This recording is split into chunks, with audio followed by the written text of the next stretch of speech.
जदयू की तो बात छोड़िए, आप भाजपा के भी विश्वासघाती हैं रजनीश जी। आप जैसे विश्वासघात लोगों को जनता ने धूल इसीलिए चटाया है। मेरे क्षेत्र में आए बनावटी बन के, जहां 8 लोगों के यहाँ गए, विश्वासघात तो आप किए हैं। वो 8 लोग लोजपा का पोलिंग एजेंट बना मेरे चुनाव में। भाई हम तो सामने से घात करने वाले हैं, हम विश्वासघात में विश्वास नहीं रखते हैं।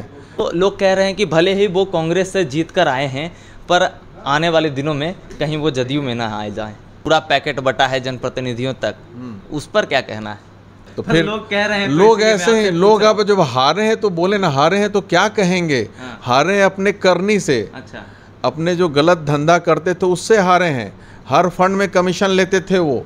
जनता उजागर है, इस बात को सब जानती है। जी नमस्कार, स्वागत है आपका। मैं हूं अविनाश भट्ट, आप देख रहे द न्यूज़ हॉल्ट। पिछले दिन एमएलसी चुनाव जब खत्म हुआ तो राजनीतिक गहमागहमी तेज हो गई। हारने वाले लोग जीतने वाले लोगों पर आरोप लगाने लगे और जीतने वाले लोगों की तो अपनी बल्ले बल्ले है। हमारे साथ परबत्ता और जदयू के धाकड़ विधायक डॉक्टर संजीव जी हमारे साथ हैं। भैया कैसे हैं आप, और न्यूज़ हॉल पे स्वागत है आपका। जी धन्यवाद, एकदम मस्त है। अब सवाल पूछें? अब एकदम जम के पूछिए। अभी थोड़ा देर पहले एक वीडियो रिलीज होता है रजनीश जी का, जिसमें वो कहते हैं कि इस बार का एमएलसी चुनाव में जदयू ने भीतरघात नहीं किया है, उसने विश्वासघात किया है। और सिर्फ एमएलसी चुनाव ही नहीं, अभी बोचहा का जो है उस पर भी वो कह रहे हैं कि भीतरघात नहीं विश्वासघात है। और बीजेपी और जदयू का बिहार में जो एनडीए गठबंधन है, अब सबसे ज़्यादा विधायक जब बीजेपी को है तो कह रहे हैं कि अब अकेला चलना चाहिए, तो साथ में क्यों है? गठबंधन का कोई मतलब नहीं है। विधायक काहे घूम रहे थे हमारे क्षेत्र में चुनाव के समय में? कुछ कहिए इस पर। देखिए बता रहे हैं, खिसियानी बिल्ली खंभा नोचे जी, समझे ना।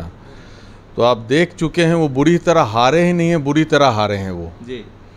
और मैं तो बोला वहाँ पे कि जब हारने के बाद उनके जुलूस में जब वो आगे जा रहे थे, पन्हास गार्डन रिसोर्ट में हम लोग थे, तो नारा लगा रहे थे रजनीश कुमार जिंदाबाद, नीतीश कुमार के बारे में मुर्दाबाद का नारा लगा रहे थे वो लोग। तो ये हमारे साथ जो कार्यकर्ता थे, चाहे मैं जदयू का एमएलए हूँ, मैं नीतीश कुमार का सिपाही हूँ, मेरे सामने अगर आप उनके बुराई करेंगे तो मैं तो सुनूंगा नहीं। उसके बाद हमारे जो लोग थे नीतीश कुमार जिंदाबाद का नारा लगाए, तो इनको बहुत आग लग गया। भाई क्यों नहीं लगाएंगे? हमारे मुख्यमंत्री हैं, बिहार की दशा दिशा को उन्होंने बदल दिया। 15 साल पहले क्या था अब क्या है, और आप उनका नारा लगा रहे, तो इनको कष्ट हो रहा है कि जीतने वाले लोग नीतीश कुमार जिंदाबाद का नारा लगा रहे हैं। भाई नीतीश कुमार हर दल के नेता हैं, एक तरह से आप समझे, सब दल के लोग उनको मानते हैं। कुछ दिन पहले तो कांग्रेस वाले भी लोग मुख्यमंत्री उनको मान रहे थे, राजद वाले भी थे गठबंधन में, तो सब लोग जिंदाबाद कर रहे हैं। ये तो अच्छा है ना, हमारे दल का सीमा बढ़ रहा है। हर एक दल के लोग नीतीश जी का नाम का जयकारा कर रहे हैं। इनमें आग उनको क्यों लगी हुई है? भाई आप भी करते, आप भी दगाबाजी नहीं देते, विश्वासघात की बात करते। उनसे बड़ा विश्वासघाती तो कोई था ही नहीं। हर चुनाव में उन्होंने धोखा देने का काम किया है। आप जदयू की तो बात छोड़िए, आप भाजपा के भी विश्वासघाती हैं रजनीश जी। आप जैसे विश्वासघात लोगों को जनता ने धूल इसीलिए चटाया है।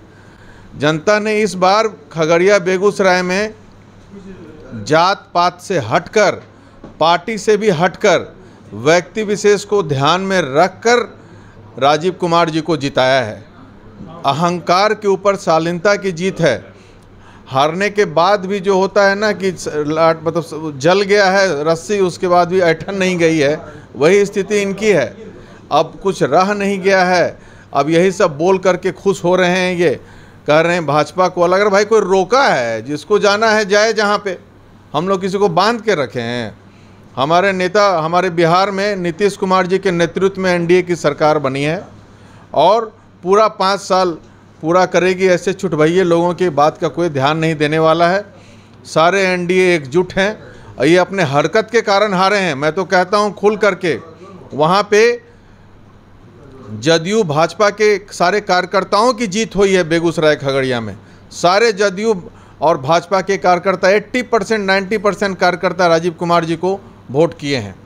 तो समझ लें कि भाई आपके ना पांव तले कुछ ज़मीन खसक गया है, तो आप बौखला गए हैं। और विशेष कुछ नहीं है। अब झूठ मूठ आरोप लगा रहे हैं। आप क्या किए थे आदरणीय गिरिराज सिंह जी के चुनाव में, भूलिए मत। अनाप शनाप ट्वीट कर रहे थे आप, खुलेआम भाग गए चुनाव छोड़ करके।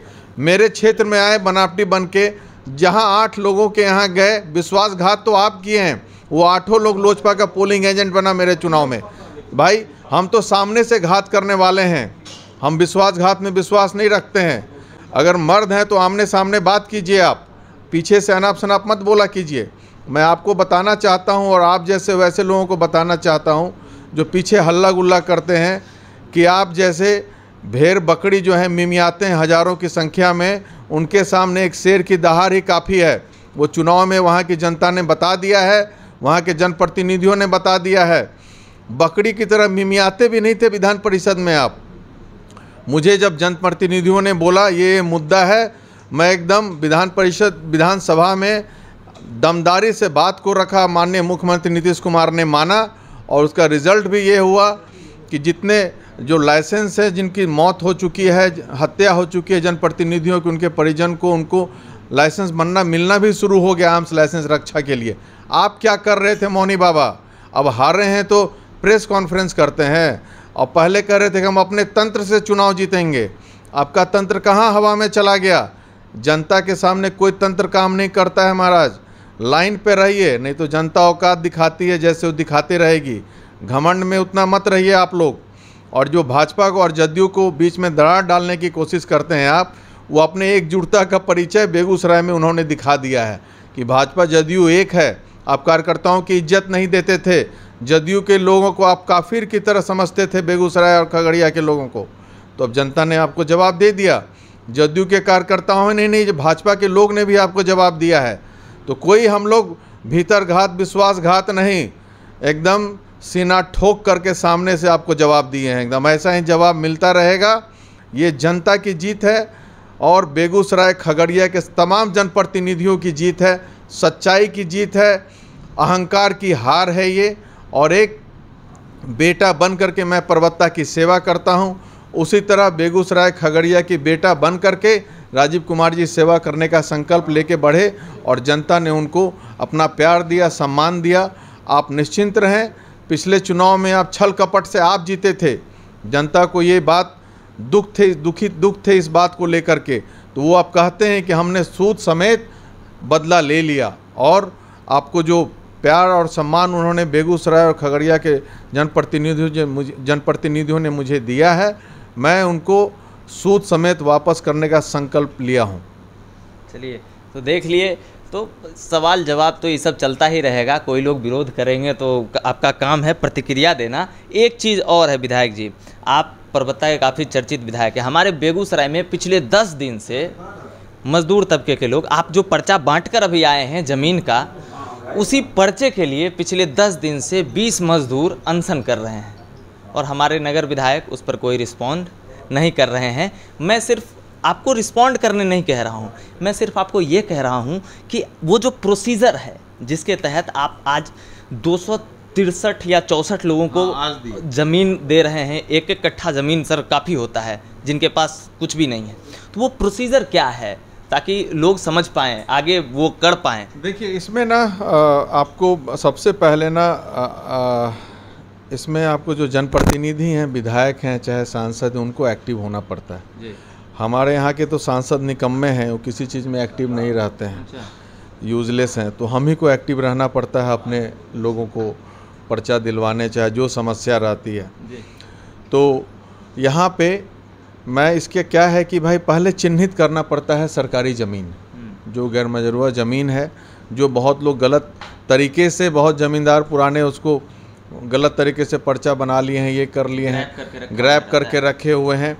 तो उनको चिन्हित करके उसको हटाया जाता है। तो फिर ज़मीन सरकार के पास पता चल जाता है। फिर परिवार को चिन्हित किया जाता है कि जो भूमिहीन है, गरीब हैं, बहुत दुख की ज़िंदगी जी रहे हैं, प्रायोरिटी वाइज उनको उनका सूची बनाया जाता है। उसके बाद ज़मीन को, और या तो कोई अगर मान लीजिए कहीं पे बसे हुए हैं और उनका पर्चा नहीं है, तो उनको प्रधानमंत्री आवास का योजना भी नहीं मिल रहा है, तो उन्हीं जो ज़मीन पे बसे हुए हैं और उस सरकारी ज़मीन है तो उसको पर्चा दे दिया जाता है और उसको अधिकृत कर दिया जाता है कि आज के बाद से ये ज़मीन का मालिक आप हुए। इसमें थोड़ा सा प्रशासन को भी एक्टिव होना है, जनप्रतिनिधि को भी एक्टिव होना है, तो कुछ भी नामुमकिन नहीं है, बेगूसराय में भी ये हो जाएगा। चलिए देखिए, प्रोसीजर हम बुलवा दिए हैं विधायक जी से, बाद में हमको नहीं कहिएगा। विधायक जी, आखिरी सवाल, बहुत सारा कयास लगाया जा रहा है आपके भाई जी जो एमएलसी में जीते हैं राजीव जी को लेकर कि पूरा जो एक पारिवारिक जो है राजनीतिक गठजोड़ वो जदयू के साथ बहुत लंबे समय से रहा है, चाहे आपके पिताजी आरएन सिंह जी क्यों ना हों। तो लोग कह रहे हैं कि भले ही वो कांग्रेस से जीत कर आए हैं पर आने वाले दिनों में कहीं वो जदयू में ना आए जाएं, क्या कहेंगे इस पर? देखिए, ये बात आपका सोचना गलत है। अच्छा। समझे ना, वो कांग्रेस से जीत के आए हैं। हम नहीं सर, पब्लिक सोचती है। नहीं, पब्लिक देखिए, अब सरोकार है, भाई हैं, पिताजी जदयू में हैं, हम लोग एक साथ रहते हैं, तो हम लोग तो जहाँ सर्किल है हम लोगों का एक है, तो इसका ये मतलब नहीं कि हम लोग जदयू में वो आ जाएंगे, लेकिन जदयू का उनको सपोर्ट कार्यकर्ताओं का मिलता रहेगा, इस बात को आप निश्चिंत रहें। क्योंकि और वो भी जदयू के जो लोग उनको मदद किए हैं, जो भाजपा के भी कार्यकर्ता उनको मदद किए हैं, ऐसा नहीं कि वो कांग्रेस में है तो उनका अनदेखी करेंगे। मेरे भाई साहब सबको पूरे एनडीए और कांग्रेस को साथ लेके चलेंगे। बेगूसराय खगड़िया में एक नया मिसाल कायम होगा, वहाँ पे सबका साथ सबका विकास जो है वही होगा बेगूसराय खगड़िया में। और जो लोग कह रहे हैं कि पूंजीवाद पूरा चला चुनाव में, पूरा पैकेट बटा है जनप्रतिनिधियों तक, उस पर क्या कहना है? ये सब एकदम बकवास वाली बात है।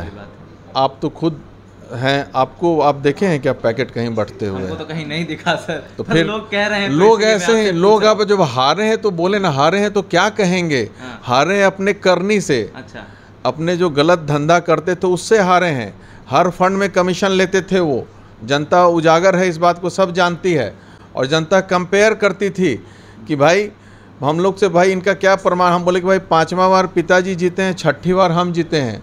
अगर हम गलत रहते, अगर भ्रष्टाचारी रहते कोई, तो जनता 6 बार नहीं जीत जाते। यही हमारा प्रमाण पत्र है।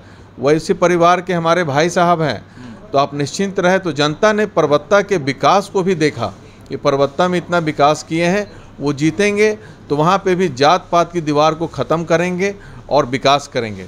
इसी के लिए जनता ने वोट दिया। और पैकेट उकेट का काम तो पहले से वही करते आए हैं। अच्छा। अब उनका फेलियर हो गया तो अब क्या कहेंगे? और जनता जान जाइए, ये जनता बड़ा, जनप्रतिनिधि बहुत ही जागरूक हैं। वो पैकेट उकेट से उनको कुछ नहीं होने वाला है। वो जिसको जानते हैं, जो विकास करेगा, जो सुख दुख में रहेगा, उसी को चुनते हैं। और उसी के लिए उन्होंने राजीव कुमार जी को चुना। मैं तो आपको 3 महीने पहले ही बोल दिया था कि वो जीतने जा रहे हैं। और मेरे बारे में कहते हैं कि पार्टी विरोधी, कोई पार्टी विरोधी नहीं। मेरे बारे में फेसबुक पोस्ट जब वो किए, जब चुनाव की अधिसूचना जारी हुई, उसके पहले मैं ज़रूर बोला कि ये निकम्मे एमएलसी हैं, इनको बदलाव चाहिए, परिवर्तन संसार का नियम है। लेकिन उसके बाद मैं एकदम कहीं भी ऐसा कुछ स्टेटमेंट नहीं दिया। जब नोटिफिकेशन हुआ, एनडीए के कैंडिडेट हुए, मैं प्रचार नहीं किया उनका। लेकिन जब मेरे बारे में खुल के वो फेसबुक पे लिखने लगे कि तानाशाह हैं ये, परबत्ता के लोग ने तानाशाह को चुना है, अनाप शनाप वो लिखने लगे, उसके बाद मैं इनका प्रक्रिया देना शुरू किया। भाई मेरा पर्सनल उनसे दुश्मनी है, उनको हमसे है। तो भाई आप जब आप बोलिएगा तो कैसे उम्मीद कर सकते हैं कि हम आपका गुणगान करेंगे? और इसमें कोई पार्टी की तरफ से कुछ ऐसा नहीं है। और ना, मैंने जब वो शुरुआत की है तो मैं उनका अच्छा से जवाब दे दिया। हमको तो आपने मौका दिया बोलने का और करने का। पहले आप मेरे विरोध में बोलना शुरू किए, चुनाव की जब अधिसूचना जारी हुई, उसके बाद तो मैं बैठने वाला नहीं था। मैं गिदर भपकी इन भेड़ियों से तो मैं डरने वाला नहीं था। तो मैं भी जम के अपना प्रतिरोध किया और फाइनली रिजल्ट तो आप देख ही लिए क्या हुआ। जनता, जनप्रतिनिधि मेरे साथ थी। वो बैकडोर वाले मंत्री के पीछे पड़े हुए थे। लगी 15-20 मंत्रियों को बुला लिए, डिप्टी सीएम को बुला लिए, लेकिन उधर जमात है एकदम, पूरा कायनात को बुला दिए। इधर जनता का साथ था और जनप्रतिनिधियों का, सबको दरकिनार करते हुए जनता ने अच्छा डिसीजन लिया है। मैं फिर से बेगूसराय खगड़िया के जनप्रतिनिधियों को हाथ जोड़कर धन्यवाद देता हूं कि आपने परिवर्तन किया है और ये परिवर्तन जरूर विकास की गंगा बहाएगी बेगूसराय खगड़िया में। बहुत बहुत धन्यवाद। तो आप अभी सुन रहे थे परबत्ता के धाकड़ विधायक और जदयू के बेहतरीन नेता और विधायक संजीव जी को। और न्यूटन थर्ड लॉ जानते हैं ना, क्रिया करिएगा तो प्रतिक्रिया आएगा, ठीक है। तो अगर क्रिया कर रहे हैं तो प्रतिक्रिया बर्दाश्त करने की क्षमता रखिए और लगातार बने रहिए द न्यूज़ हॉल्ट के साथ। मैं हूं अविनाश भट्ट, फिर हाजिर होंगे आपकी सेवा में। नमस्कार।